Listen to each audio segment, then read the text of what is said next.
ঠাকুর শ্রী রামকৃষ্ণের জন্মের আগে থেকেই তার জন্মের নানা অলৌকিক পূর্বাভাস তার পিতামাতা পেয়েছিলেন বলেই শোনা যায়। 1835 সালে রামকৃষ্ণের পিতা ক্ষুদিরাম তীর্থভ্রমণার্থে গয়া গমন করেন। সেখানে এক রাত্রে ঘুমের মধ্যে তার স্বপ্নে আবির্ভূত হন বিষ্ণু অবতার গদাধর। স্বপ্নেই গদাধর বলেন যে তিনি ক্ষুদিরামের সন্তানরূপে অবতীর্ণ হবেন ধরাধামে। এই ঘটনার 1 বছর পরেই জন্ম হয় গদাধর, যাকে আমরা সবাই শ্রী রামকৃষ্ণ নামেই চিনি। ক্ষুদিরাম যখন গয়ায়, তখন রামকৃষ্ণের জননী চন্দ্রাদেবী একদিন শিব মন্দিরে গিয়েছিলেন পূজা দিতে।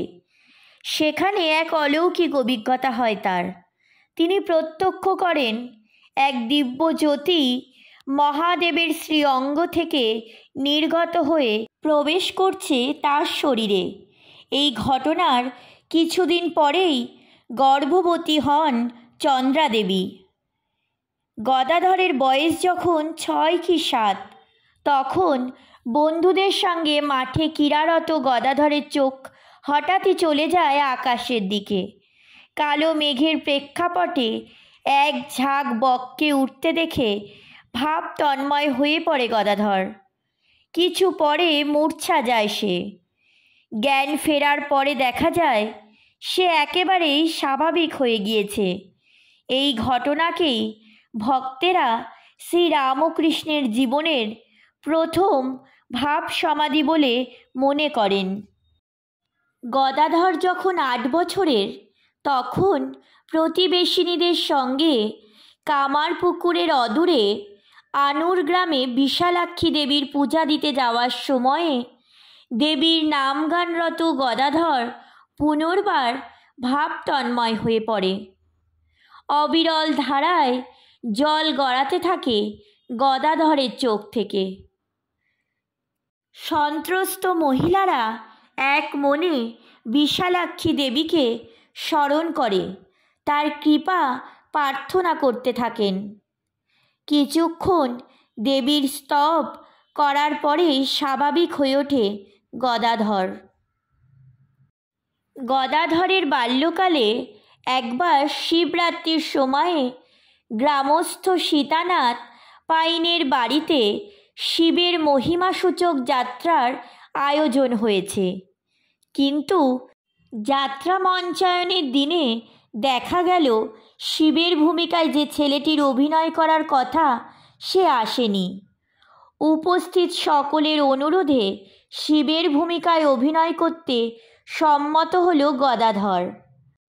কিন্তু শিবের সাজসজ্জা পরিহিত অবস্থায় মঞ্চে অবতীর্ণ হওয়ার পরে পুনরায় বিহ্বল হয়ে পড়ে সে।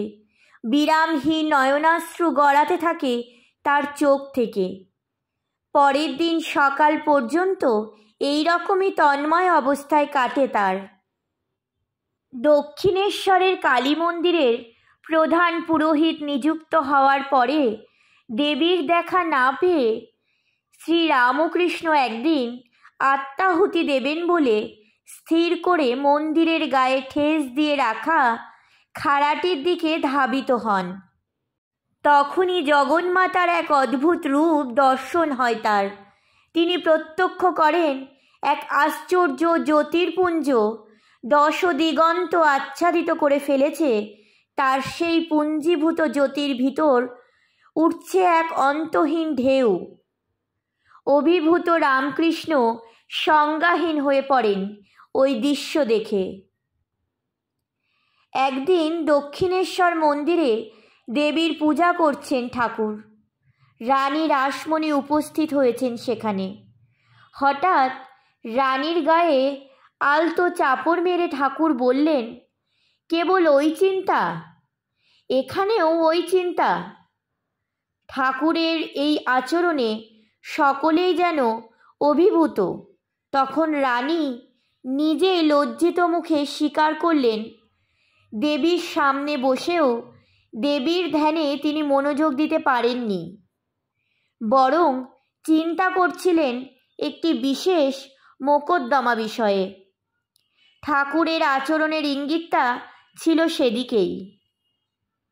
দক্ষিণেশ্বর মন্দিরের অন্যতম পৃষ্ঠপোষক মথুর বিশ্বাস একবার রামকৃষ্ণের কাছে আবদার করেন যে ঠাকুরের যেমন ভাব সমাধি হয় তেমনই ভাব সমাধির অভিজ্ঞতা লাভ করতে চান তিনিও। ঠাকুর মথুরবাবুকে বিরত করার অনেক চেষ্টা করেন, কিন্তু মথুরবাবু নাছোড়। শেষে ঠাকুর বাধ্য হয়ে বলেন, ঠিক আছে, মাকে বলবো, তিনি যা করার করবেন। এর কয়েকদিন পরেই সমাধিস্থ হন মথুরবাবু। তার চোখ থেকে অবিরল ধারায় ঝরতে থাকে জল।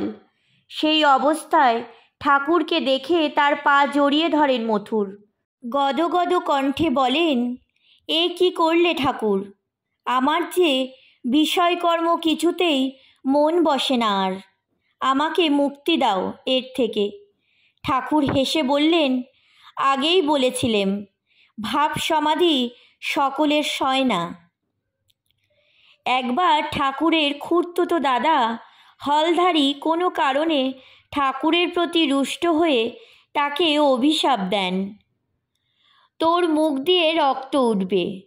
তার কয়েকদিন পরে সত্যিই ঠাকুরের মুখ থেকে রক্তপাত শুরু হয়।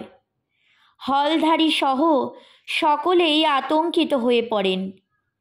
শেষে এক বয়স্ক সাধু ঠাকুরকে পরীক্ষা করে বলেন, আসলে হঠযোগ সাধনার চরম অবস্থা জড় সমাধিতে পৌঁছে গিয়েছিলেন শ্রীরামকৃষ্ণ। ফলে সুষুম্না দ্বার খুলে গিয়ে রক্ত মাথায় উঠে যাচ্ছিল।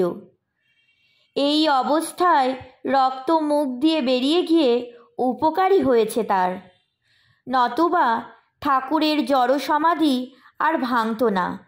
নিজের অভিশাপ বরে পরিণত হয়েছে দেখে স্বস্তির নিঃশ্বাস ফেললেন হলধারী। ঠাকুর শ্রী রামকৃষ্ণের বিয়ে দেবেন বলে মনস্থ করলেন মা চন্দ্রা দেবী আর দাদা রামেশ্বর, কিন্তু পছন্দ মতো পাত্রী আর পাওয়া যাচ্ছে না। শেষে ভাবাবিষ্ট ঠাকুরই একদিন বলে দিলেন, জয়রামবাটি গ্রামের শ্রী রামচন্দ্র মুখোপাধ্যায়ের বাড়িতে যে পঞ্চম বর্ষীয়া কন্যা সেই আমার উপযুক্ত। ঠাকুরের নির্দেশিত বাড়িতে খোঁজ করতেই সন্ধান মিলল মা সারদামণির।